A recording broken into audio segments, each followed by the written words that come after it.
I love a playground, but you know what I love even more? Is a native garden. And if you can get the two together, well, what more could you want? But unfortunately, here at Ronald McDonald House in Randwick, Sydney, the garden is looking a little bit ordinary. So our Mitre10 project for the day is to plant out a beautiful native garden that the kids can really enjoy. Being a landscaper, this is what I do for a living, but if you need any advice, you can find it all here in the Mitre Plan, How to Grow Australian Native Plants.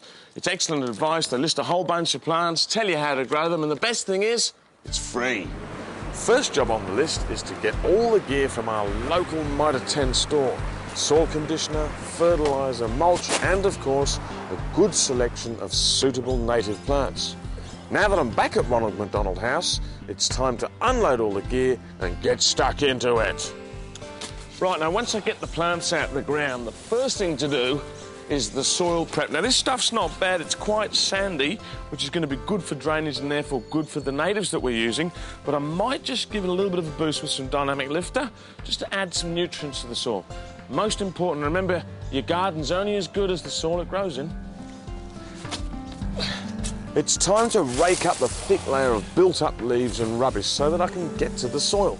I'm applying a bag of dynamic lifter, a good all-round organic plant food, to the surface of the soil. Then, when I start digging and planting, it'll all get mixed in.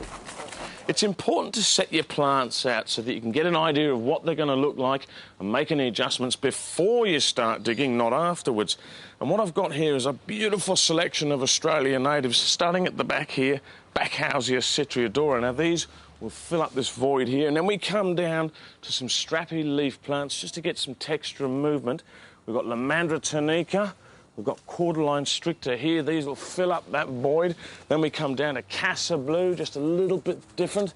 Then we've got Lamandra wingara, lovely fine texture. And then at the front, Banksia birthday candles, stunning stuff. And all of these plants are suitable to a position like this, which gets morning sun and afternoon shade. When you're planting, dig a hole about twice the size of the root ball to assist the roots in establishing. Most important in heavier soils than this one.